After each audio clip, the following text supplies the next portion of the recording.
আসসালামু আলাইকুম রহমতুল্লাহ বারকাত। আমার সকাল দিদি বাহিনীরা আজ থেকে প্রায়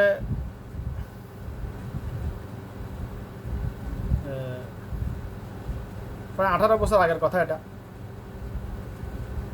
আজ থেকে প্রায় 18 বছর আগের কথা বলতেছি। আমি এসএসসির পরে যখন একটা টিউশনি পড়াইতে যাইতাম, আমি কেজি কেজি কেজি স্কুলে দুইটা ছাত্রকে টিউশনি পড়াইতাম। ওখানে একটা ইংরেজি একটা প্রবাদ বাক্য পড়েছিলাম আমি। যখন কোরআন হাদিসের তালিম এলেম গ্রহণ করার জন্য চেষ্টা করতেছি আমি, এখন এটা ওই যে ইংরেজদের উক্তিটা এটা হাদিসের সাথে মিলতেছে। কি উক্তিটা? Early to bed early to rise makes a man healthy. ওখানে একটা বাংলা অনুবাদ ওরা এভাবে করেছে, আর সকাল সকাল ঘুমায় যারা, সকাল সকাল উঠে যারা, তারা সুস্থ জীবনযাপন করে। অর্থাৎ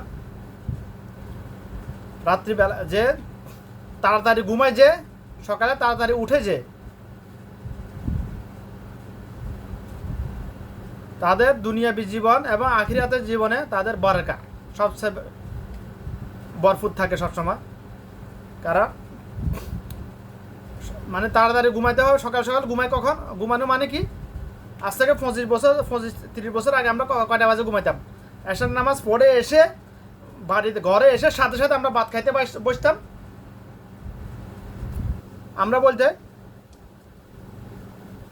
মানে যারা মুরব্বী তারা মসজিদে যাইতো বেশি। বর্তমানে যেরকম যুবক বয়সে ফলাফল মসজিদে যায় নামাজ পড়ার জন্য, আগে এরকম ছিল না, এত বেশি যাইতো না।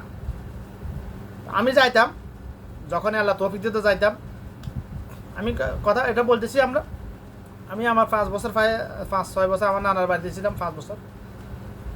তো তখন দেখছি আমি ছোটোবেলা মুরব্বীরা, শুধু তারা না, সবাই, আমরা আমাদের বাড়ির সবাই মানে এসার আমার রাত্রে 8টা সর্বোচ্চ 8টা 9টা হইতো না, 8টার মধ্যে সবাই ঘুমাই যেত। আমরা যারা পড়ালেখা করতাম আমরা হয়তো একটু 1-2 ঘন্টা লেটে ঘুমাইতাম, কিন্তু বাকি সবাই যারা পড়ালেখা বেশি করতো না, তারা 8টার মধ্যে ঘুমাই যেত খেয়ে দিয়ে বাস। কিন্তু এখন বুঝতে পারছি ওটাই সুন্নাহ রাসূল সাল্লাল্লাহু আলাইহি ওয়াসাল্লামের। আল্লাহ রাসূল সাল্লাল্লাহু আলাইহি ওয়াসাল্লাম ওটাই সুন্নাহ। সহিহ হাদিস আছে, রাসূল সাল্লাল্লাহু আলাইহি ওয়াসাল্লাম এশারের জামাত, তো এশারের নামাজ আদায় পড়ার আগে রাতের খাবার খেয়ে ফেলতেন। এশার নামাজ পড়ার পরে মসজিদে 5 মিনিটও বসতেন না। তার নামাজ শেষ হইলে এশার নামাজ পড়ার পরে সুন্নাহ পড়তেন, কিংবা ঘরে যা পড়তেন ওটা নিয়ে ফেরকাবাজি করার দরকার না আমাদের। কারণ যে কোনো সুন্নাহ নামাজ একাকি পড়াটাই উত্তম। ঘরে বসে নিজ ঘরে পড়াটাই উত্তম। এটা রাসূল সাল্লাল্লাহু আলাইহি ওয়াসাল্লামের নির্দেশ। ফরজ নামাজ আপনি মসজিদে গিয়ে যায় পড়তে বাধ্য। আপনি নামাজ পড়তে যেরকম বাধ্য, যার হাঁটার ক্ষমতা আছে তার জন্য মসজিদে গিয়ে পড়া সে বাধ্য, পড়তে হবে তাকে, সুন্নতের বেলায় নয়। তো আল্লাহ রাসূল সাল্লাল্লাহু আলাইহি ওয়াসাল্লাম এশারের নামাজ পড়ার আগে খাবার খেয়ে ফেলতেন। এশার নামাজ পড়ে মসজিদে আর 5-10 মিনিট বসতেন না। কারোর সাথে কোনো কথাবার্তাই বলতেন না কোনো অবস্থাতে। সাথে সাথে যেদিন যার বাগে তার বাসায় চলে যেতেন, গিয়ে ঘুমিয়ে যেতেন। রাতে কিয়ামুল লাইল পড়তেন। আল্লাহ রাসূল সাল্লাল্লাহু আলাইহি ওয়াসাল্লাম কিয়ামুল লাইল পড়েন না এমন কোনো দিন নেই। ওটা আল্লাহ রাসূল সাল্লাল্লাহু আলাইহি ওয়াসাল্লামের জন্য ওয়াজিব ছিল। আমরা যেরকম ফরজ নামাজ আদায় করি, আল্লাহ রাসূল সাল্লাল্লাহু আলাইহি ওয়াসাল্লাম আল্লাহ ওটা ফরজের ন্যায় করে দিয়েছিলেন, শুধু তার জন্য। কারণ তিনি যেরকম স্পেশাল পার্সন, তাকে সেরকম ডিউটিও করতে হয়। এখন আমরা কি শিখলাম এখানে? এবং ফজর নামাজ জামাতে আদায় করতে হবে। করার জন্য কি করে? তাকে অবশ্যই তাড়াতাড়ি উঠতে হবে। তা রাসূল সাল্লাল্লাহু আলাইহি ওয়াসাল্লাম এশার নামাজ পড়ে সাথে সাথে ঘুমাই যেতেন। ফজর নামাজও অবশ্যই জামাতে পড়তেন। তার মানে কটা বাজে উঠে যেতেন? সকাল সকাল উঠে যেতেন। Early to bed early to rise makes a man healthy. আজকে বিজ্ঞান সায়েন্স বলছে আজকে তাড়াতাড়ি ঘুমাই যাও। যারা লেট নাইট ঘুমায় যারা তাদের শারীরিক সকল প্রকারের প্রকারের কর্মক্ষমতা কমে যায়। সকল প্রকার বলতে বুঝে নেন যারা বুঝেন। ব্যাখ্যা দিতে গেলে অনেক সময় লেগে যায় আমার। একটা শব্দ নিয়ে কথা বলতে বসলে আধা ঘন্টা 1 ঘন্টা চলে যায়। আমি কি করবো ভাই?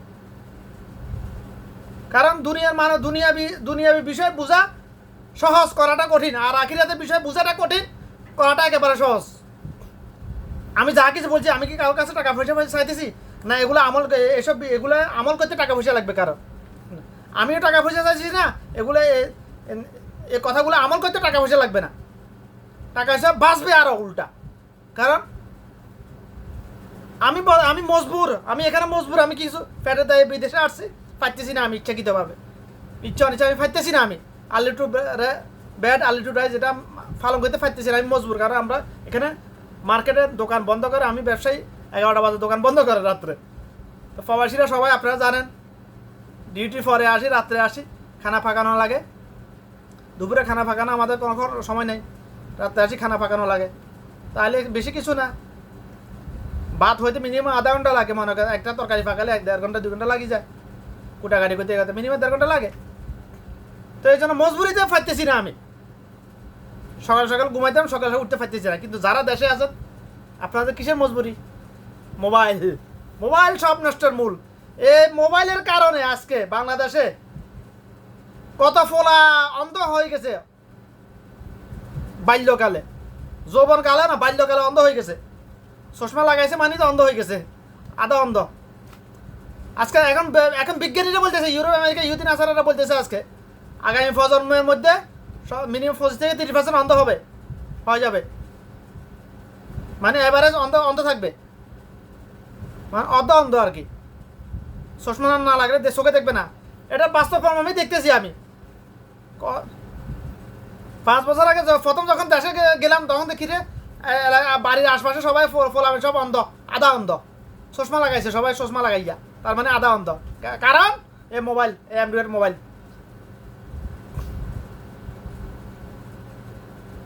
যে মোবাইল বলেন, টেলিভিশন বলেন, কালারফুল যে কোনো জিনিসের যে প্রকাশটা চোখের রেটিনার উপর ডাইরেক্ট পড়লে, চোখের রেটিনার যে প্রাকৃতিক যে ক্ষমতা আছে দেখার, ওটা আস্তে আস্তে নষ্ট হয়ে যায়। হবে এটা হবে।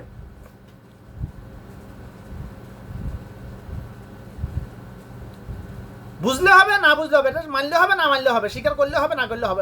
হবে এটা। এগুলা আমার মূল প্রসঙ্গ ছিল সকাল সকাল ঘুমানো, সকাল সকাল তাড়াতাড়ি ঘুমিয়ে যাওয়া, তাড়াতাড়ি উঠে যাওয়া। আজকে আমরা 10টা 11টা 12টা 1টার আগে আমরা ঘুমাই না বেশিরভাগ মানুষ। 12টা 1টা বাদ দিয়ে 12টার আগে ঘুমাইতেছে না বেশিরভাগ মানুষ। 90% মিনিমাম 90% মানুষ 12টার আগে ঘুমায় না। 12টা কেন? আপনার কী প্রয়োজন? আমাদের দেশে তো 9টা 10টা, সর্বোচ্চ 10টা বাজে দোকানপাট বন্ধ হয়ে যায় দেখতেছেন। বাজার গ্রাম্য বাজারের দোকান 9টা বাজে বন্ধ হয়ে যায় সব। বাড়ির পৌরসভার বাজার 9টা বাজে বন্ধ হয়ে যায়। 9টা বাজে বন্ধ হয়ে যায় ভাই। ফেনী বাজারের পোস্টার বন্ধ হয়ে যায় 9টার লাস্ট টিপ। তো কেন আপনাদের বদ অভ্যাস কেন হয়েছে? বদ অভ্যাসের কারণে আপনাদের হায়াত কমতেছে, সুস্থ জীবনযাপন করতে পারতেছে না মানুষ, অসুস্থ জীবনযাপন করতেছে। দুনিয়া বেঁচে থাকা বড়ত্বের কোনো কিছু না ভাই। সুস্থভাবে বেঁচে থাকাতে হলে আল্লাহর নিয়ামত। এটা এখানে হচ্ছে বড়ত্ব। কারণ সুস্থ হয়েছে আল্লাহর নিয়ামত। আপনি সুস্থ থাকলে তো আল্লাহ পাকে শুকরিয়া আদায় করবেন, বেশি বেশি ইবাদত করার শক্তি পাবেন। ইবাদত করতে শক্তি লাগে না? অবশ্যই শক্তি লাগে। আচ্ছা, ডাক্তাররা বলতেছে, সায়েন্স বলতেছে দুপুরে খাবার খেয়ে ঘুমাও, রাতে খাবার খেয়ে একটু হাঁটো ঘুমানোর আগে। এটা আজকে সায়েন্স বলতেছে। আর 1500 বছর হবে আগে রাসূল ইসলাম এশার নামাজ পড়ার আগে খাবার খেতেন, খাবার খেয়ে নামাজ পড়তে যেতেন। নামাজের সাইডে উত্তম কোনো ব্যায়াম আছে? 4 রাকাত নামাজে কয়টা সেজদা, কয়টা রুকু, কয়বার উঠা বসা করা লাগে? শরীরে ক্যালোরি লস হয় না? অবশ্যই লস হয়। এটা হচ্ছে ডায়াবেটিস ওষুধ। এটা মানে এশার নামাজ খাবার খেয়ে এশার নামাজ পড়তে যাইতেন আল্লাহ রাসূল ইসলাম। এটা হচ্ছে ডায়াবেটিস না হওয়ার জন্য দুর্যোগ পূর্ব প্রস্তুতি নেওয়া। এটা প্রতিষেধক, এটা প্রতিরোধক। আমি সুন্নাহ নিয়ে কথা বলতে গেলে আমার মুখ থেকে এটা বের হবে, নাহলে আমার দিলে মানবে না কখনোই না, কসম আল্লাহ। সুন্নাহ মানে ওষুধ, সুন্নাহ মানে রোগ প্রতিষেধক, দুর্যোগ পূর্ব প্রস্তুতি নেয়, রোগবালা থেকে বেঁচে থাকার জন্য, বিপদ আপদ থেকে বেঁচে থাকার জন্য রক্ষা কবচ সুন্নাহ। সুন্নাহ মানেই হলো এটা, আমি বুঝি। কয়টা সুন্নাহর ব্যাখ্যা দিব, সময় তো নাই। মানুষের সময় নেই শোনার। টিকটক দেখার সময় আছে, নাচ গান দেখার সময় আছে, ঘন্টার পর ঘন্টা। আখিরাতের কথা শুনতে গেলে তাদের সময় নেই। স্ক্রিপ্ট ভাই, আমি কারো কাছে টাকা চাইতেছি না, পয়সা চাইতেছি না, এবং কি ভিডিও বিক্রি করে শুনি পয়সা দিবে, এগুলোর জন্য কথা বলতেছি না। কথা বললাম বিনিময় নিব, আমি যার কাছ থেকে নেব তার কাছ থেকে নিব ইনশাআল্লাহ। আমি এই জন্য কথা বলতেছি। আমি আমার কথাগুলো লাইক করেন, শেয়ার করেন, আমার কিছু যায় আসে না, মানতে হবে। মানলে আমার ফ্লাপ, আপনিও হাসানা পাবেন, আমিও হাসানা পাবো ইনশাআল্লাহ। না মানলে কোনো লাভ নাই আমার এখানে। সময়টা আমার বিতা যাইতেছে, কষ্ট, কথা বলতে কষ্ট হয়। 1 ঘন্টা কথা বলতে গেলে মিনিমাম আধা লিটার পানি খাওয়া লাগে।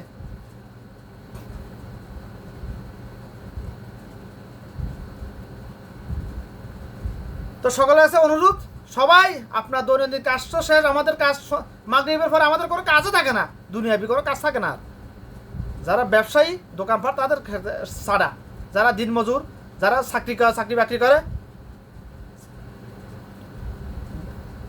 অফিস আদালতে, বিভিন্ন ব্যাংকে, বিভিন্ন কর্পোরেট কোম্পানির চাকরি করে, তাদের তো মাগরিবের কোনো কাজে নাই, ডিউটি নাই কোনো। আর তো তারপরে কেন 12টা 1টা বাজে আপনি ঘুমাবেন? আপনি লেট নাইট স্লিপিংয়ের কারণে তো আপনি নিজের ধ্বংস নিজে করতেছেন আপনি। কারণ আল্লাহ পাক বলছে, আমি কখনো নয় বান্দার উপর জুলুম করি না। বান্দা নিজের উপর নিজে কর্মের দ্বারা জুলুম করে। আল্লাহ পাক যে কথাটা বলছেন, এটা তো অস্বীকার করলে ইমানে চলে যাবে ভাই। না, এটা আমার উপর জুলুম করা হয়েছে, অত জ্বর হয় না, আমার কেন জ্বর হয়েছে, অত পা ভাঙে না, আমার কেন ভাঙছে। এটা আমার ফার্স্ট রুমে 2জন ফুটবল খেলাতে গিয়ে একজন লঞ্জয় হয়ে গেছে, আর জনে টোবল উঠে গেছে কয়েক জায়গা দিয়া। এটা কি আল্লাহ জুলুম করছে না? ওরা নিজের উপর নিজে জুলুম করছে। একজন 80 বছরের বৃদ্ধ মানুষের মতো লাঠি একটা বদ দিতে হাঁটতেছে এইভাবে। আমার হাসবো না আফসোস করবো এদের জন্য, বুঝে আসে না। তো আশা করি কথাগুলো বোঝার চেষ্টা করবেন ইনশাআল্লাহ। যাদেরকে আল্লাহর জন্য ভালোবাসেন তাদের কাছে এগুলো শেয়ার করবেন, যাতে তারাও এগুলো শুনে উপকৃত হতে পারে ইনশাআল্লাহ। আমার তৌফিক ইল্লা বিল্লাহ, আউযুবিল্লাহি মিনাশ শাইতানির রাজিম। সকাল সকাল ঘুমিয়ে যাবেন, সকাল সকাল উঠে যাবেন, তারপর দেখবেন। বলে বুঝাতে পারবো না আমি। সকালে ফজর নামাজ পড়ে যে 10 মিনিট 15 মিনিট আধা ঘন্টা যে যদি দৌড়ান প্র্যাকটিক্যালে না করলে বুঝতে পারবেন না। কথা বলে ভাষায় সব কিছু প্রকাশ করা সম্ভব না। আমি এটা প্র্যাকটিক্যাল আমি জানি। যে সকালে ফজরের পরে সকালবেলায় খালি পায়ে হাঁটাটাও উত্তম। যদি ঘাসের উপরে হাঁটতে পারেন তো সর্ব উত্তম। খালি পায়ে আধা ঘন্টা বাদ দিলাম, 15 মিনিট যদি দৌড়াতে পারে, সারাটা দিন আপনার কাছে কোনো কিছু গায়ে লাগবে না আপনার কাছে ভাই। এমন আপনার কাছে মনে হবে আপনি বাতাসে পাইতেছেন সারাদিন। বিশ্বাস না হলে কালকে দৌড়াই দেখুন ভাই, আমার কথাটা সত্য না মিথ্যা। আমার কথা বিশ্বাস করার প্রয়োজন নাই, আপনি নিজে প্র্যাকটিক্যাল করে দেখুন না, বুঝতে পারবেন ইনশাআল্লাহ।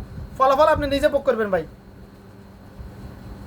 দৌড়ানো রাসূলুল্লাহ সাল্লাল্লাহু আলাইহি ওয়াসাল্লাম সুন্নাত, দৌড়ানোটা দৌড় প্রতিযোগিতা রাসূলুল্লাহ সাল্লাল্লাহু আলাইহি ওয়াসাল্লাম সুন্নাত। তবে ওইটা না, হাফ প্যান্ট পরে দৌড়ানো ওটা না, ওটা হারাম। ফুটবল খেলা এই জন্য হারাম, ফুটবল হাফ প্যান্ট পরে খেলা হয় এই জন্য হারাম।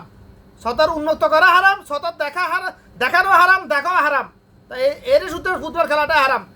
এই কিন্তু আশ্চর্যের বিষয় আরো গালফের 6টা 7টা দেশে ফুটবল খেলা হয়েছে তাদের জাতীয় খেলা, যেটা হারাম ওটা তাদের জাতীয় খেলা। তো শয়তান এদেরকে দেখে হাসবে নাকি কাঁদবে? হ্যাঁ, যেটা হারাম ওটা ওদের জাতীয় খেলা। আমি ওপেন বলতেছি, আমি গত কয়েক বছর ধরে, বিগত প্রায় 11 বছর আমার চলতেছে ওমান প্রবাস জীবন। আমি আরবদেরকে সরাসরি বলি, আমি যখন ফুটবল খেলা সিজন হয়, বিশ্বকাপ, আমাকে খেলা নিয়ে কথা বললে আমি সুযোগ পাইলে শুরু করি। আমি ফুটবল খেলা হারাম। কেন হারাম? সতর উন্নত করা হারাম না হালাল? হারাম। তো সতর উন্নত করা যেহেতু হারাম, যে খেলা ওই খেলাটাও হারাম। আর কোনো কথা বলার সুযোগ নেই তাদের, চুপ, একেবারে চুপ, বলতে পারে না আজ পর্যন্ত। কোনো একটা উল্টা কথা বলতে পারে না আজকে। ফেরকাবাজি করার সুযোগ পায় না কোনো আরবি আজ পর্যন্ত। বিগত 500 বছর ধরে আমি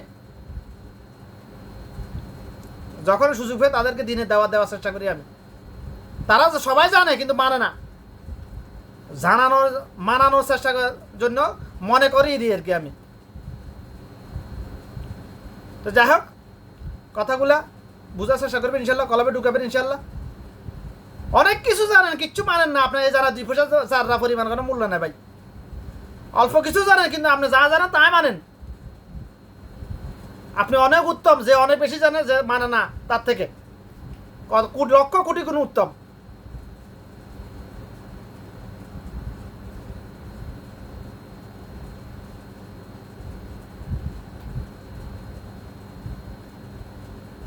একটা হাদিস আছে না, আখলিস দীনাকা ইয়াকফিকাল আমালুল কালিল, তোমার ইমানকে খাঁটি করা। এখানে ইমান বলতে নিয়তের কথা বলা হয়েছে। ইন্নামাল আমালু বিন্নিয়াত, বুখারী শরীফের 1 নম্বর হাদিস। এখানে নিয়তের কথা বলছে, তোমার নিয়াতকে খাঁটি করো। অল্প আমলই না অল্প আমলই না যাদের জন্য যথেষ্ট হবে। অর্থাৎ আমল করতে হবে একমাত্র আল্লাহকে রাজি খুশি করার জন্য। আমল করতে হবে যে কোনো প্রকার আমল, ফরজ হোক, ওয়াজিব হোক, মুস্তাহাব গত আমল হোক, আমল করতে হবে অবশ্যই সুন্নাহ মোতাবেক। সুন্নতি কোনো আমল নাই, সুন্নত কোনো আমলে নাই। আমল 3 প্রকার, ফরজ, ওয়াজিব, মুস্তাহাব। তবে যে আমলই করুন না কেন, ফরজ হোক, ওয়াজিব হোক কিংবা মুস্তাহাব, মুস্তাহাব মানে অপশনাল, করলে নেকি পাবেন, না করলে নেকি পাবেন, ফজিলত পাবেন, না করলে গুনাহ নাই, ওটা হচ্ছে মুস্তাহাব, অপশনাল। মুস্তাহাব শব্দের শাব্দিক অর্থ এটা অপশনাল। আপনারা কে কী পড়েছে আমার দেখার বিষয় এগুলা, এটা শব্দ আমি এটাই বলছি, আমি বলতেছি এটা অপশনাল। মুস্তাহাব মানে অপশনাল। তো তবে যে আমলই করুন না কেন অবশ্যই সুন্নাহ মোতাবেক করতে হবে। কারণ যে আমলের সাথে সুন্নাহ আছে ওটাই আমল হিসেবে গণ্য হবে। যে আমলের সাথে সুন্নাহ নাই কিন্তু আমল মনে করে করা হয়েছে ওটাই বিদআত হিসেবে গণ্য হবে। ওয়াকুল্লু বিদআতি দালালা ওয়াকুল্লু বিদআতি ফিন নার। প্রত্যেক জুমার দিনে খুতবার শেষের দিকে এই হাদিসটা পড়ে শোনানো হয়। তবে ওই জাহেল, ওই আবু জাহেল বিদআতে লিপ্ত, প্রতিষ্ঠিত বিদআতে লিপ্ত কিন্তু প্রত্যেক জুমার দিন। আফসোস আফসোস। যখন জাহেল ছিলাম তখন মেনেছি, কি করবো আমরা, আল্লাহ মাফ করে দিবে ইনশাআল্লাহ, আশাবাদী। কারণ আমি জাহেল ছিলাম আগে। আমি অনেক বড় আলেম বলতেছি না, আমি একজন তালেমি আলেমের জন্য মাফ, কিন্তু ভুল করলেও মাফ আবার। এই জন্য মৃত্যুর আগে কবরে যাওয়ার আগে তালেমি আলেমে থাকতে চাই। তালেম চলবে ইনশাআল্লাহ, দৈনিক একটা ওয়ার্ড হলেও।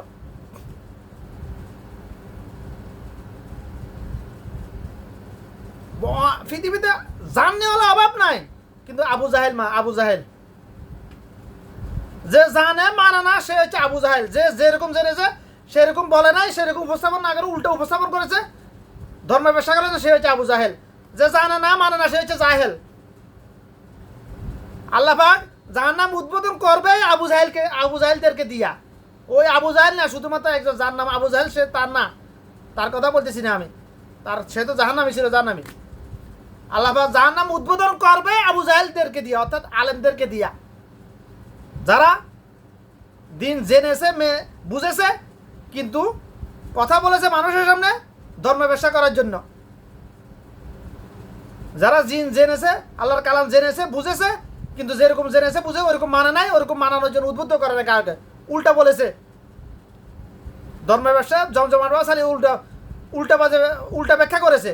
তাদেরকে দিয়ে আল্লাহ পাক, তারা হচ্ছে আবু জাহেল, তাদেরকে দিয়েই আল্লাহ পাক জাহান্নাম উদ্বোধন করবে। নাউজুবিল্লাহ। কথা আমার না, কথা আল্লাহ রাসূল সাল্লাল্লাহু আলাইহি ওয়াসাল্লামের।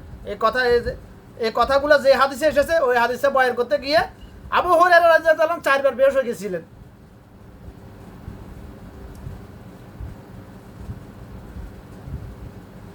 যে কাদেরকে দিয়ে আল্লাহ জাহান্নাম উদ্বোধন করবে এই হাদিসে বর্ণনা করতে গেলে গিয়ে আবু হুরায়রা রাদিয়াল্লাহু আনহু 4 বার বেহুশ হয়ে গেছে। কারণ এখানে আলেমের কথা আসছে, উনি তো আলেম, ওনার থেকে বড় আলেম পৃথিবীতে আর নাই। আল্লাহ রাসূল সাল্লাল্লাহু আলাইহি ওয়াসাল্লাম বিভিন্ন অন্যান্য কথা ওটা কারণ যত হাদিস আছে 30,000 সহিহ হাদিস আছে। এটা ওস্তাদ আব্দুর রাজ্জাক ইউসুফের কাছে শুনেছি আমি কয়েকদিন আগে।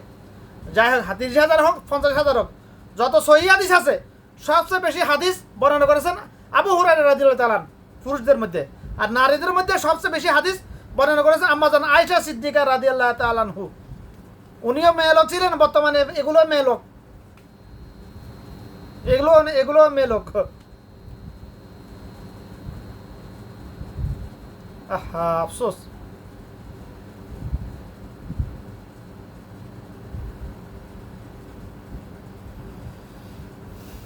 আশা করি কথাগুলো বোঝার চেষ্টা করুন ভাই। কথা সংক্ষেপে কথা বলা আমার পক্ষে সম্ভব হয় না, কি করবো আমি।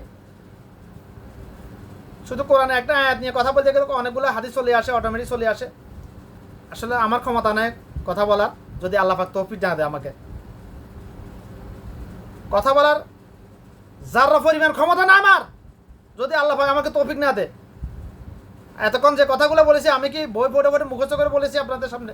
না এর আগে কখনো বলেছিলাম না? কখনো কথা বলা এর আগে কখনো বলি নাই এই বিষয়ে কথা। আমি অনেক বিষয়ে কথা বলেছি, এই বিষয়ে কথা বলিনি আমি। আর এই বিষয়টা মাথায় এসেছে এশার নামাজ পড়ার সময় কিছুক্ষণ আগে আমার। তো যাই হোক, কথা আর লম্বা করলাম না।